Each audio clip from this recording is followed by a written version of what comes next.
A traditional Irish flute, but not just any flute.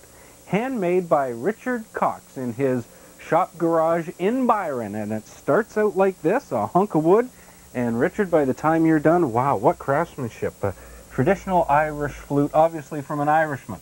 Yes, yes. I started my woodwork in Ireland a long time ago, and I've been doing it since, still doing it. So how long have you been in Canada? I've been in Canada since 1989.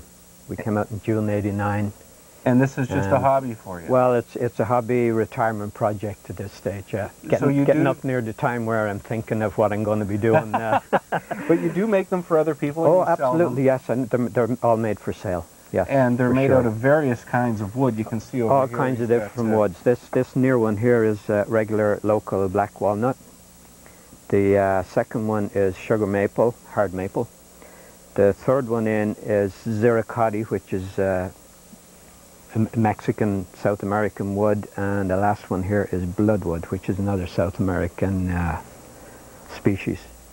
These are beautiful, more exotic. These are local, easy to get, but they all make nice flutes. The sound difference very great, or not? It varies a little. Usually, the harder and denser the wood, the the sweeter the tone, especially in the upper register of the flute. But they all make nice flutes, and I mean these walnut flutes.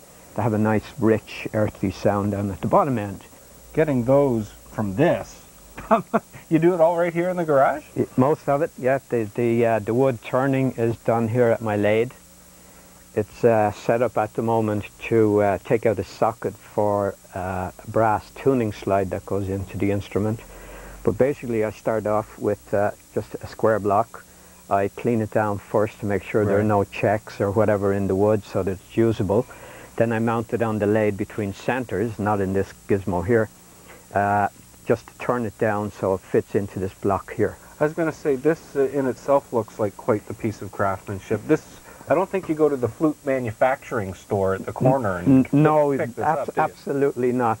Almost none of the tools that you use, apart from the basic turning chisels for turning the outside of the instrument, are available anywhere. You have to pretty well invent and make your own equipment and tools to do this. The inside is tapered, isn't it? You can't just bore straight through it. Well, you start off with a straight drill through, but then you have to step it out. It's a conical bore. That's the crucial design of the instrument, is that it tapers down.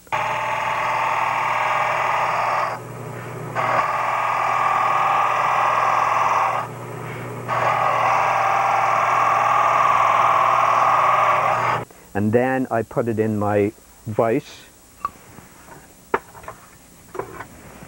and I take this reamer. So this reamer's to the size specially made. That's the exact profile of the inside of the board that I want. And you had this made? I had this made in an engineering shop, and that goes into the flute. You put it in, and you just keep turning. It's manual? It takes quite, manual, yes. Yeah. Wow. I tried doing it on the lathe, and it's too rough and too fast.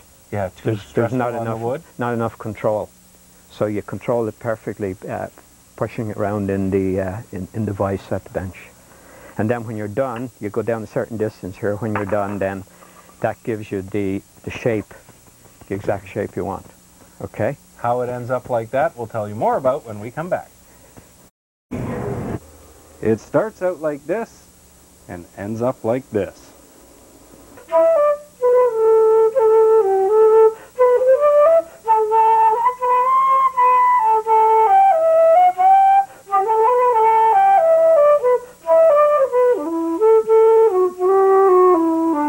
When you get it that far along off the lathe, then you come down here and you do the drilling of the holes down here? All the turning and sanding has been done. It's not polished yet, but it's been sanded, and it's a nice finish, basically what you see here.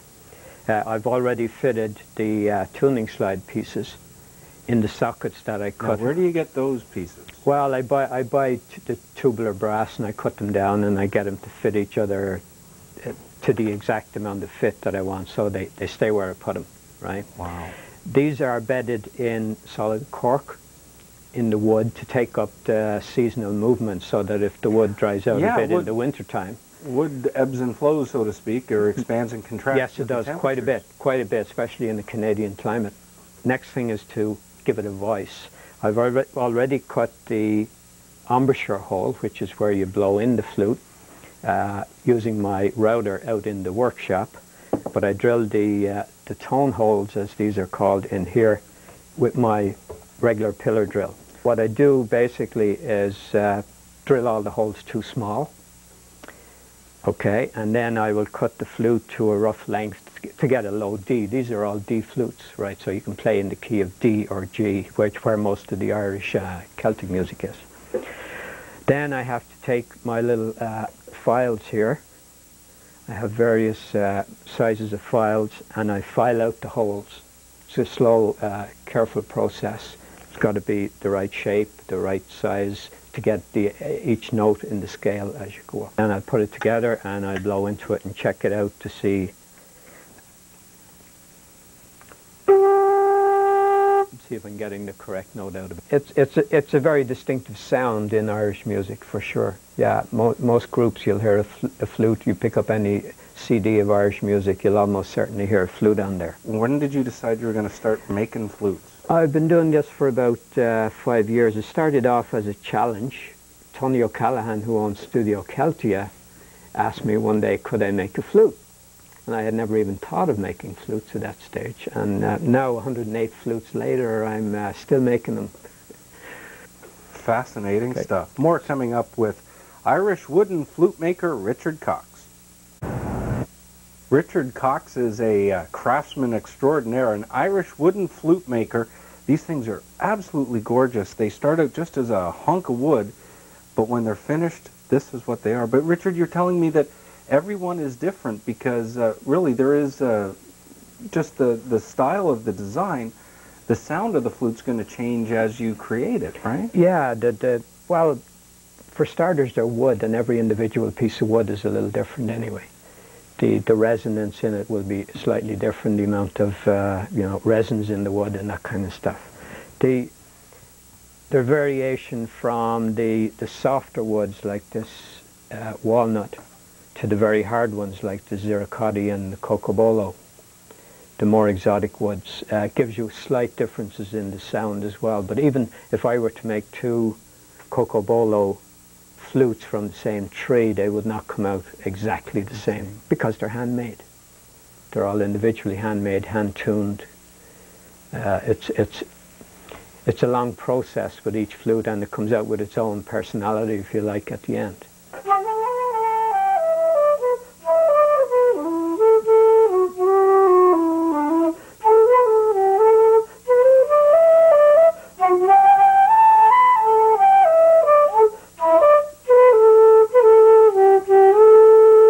If you weren't doing this, where would someone get a wooden Irish flute? There are several makers around the world. There's not too many in Canada. Certainly, I'm not aware of anybody else making them for sale in Canada. There was a very good maker in Toronto, but he's left for Seattle. If you alter this hole, won't that have a different effect on the sound coming out of that hole? Yes, it's an iterative effect. I start at the bottom and I work up, and then when I've done that I start at the bottom again and I work up. That is really true craftsmanship. Yeah. So do you make them and sell them, or do you custom make them as well? I custom make them. Most of the flutes I've sold at festivals and some through my website and so on, but I've made them to order as well.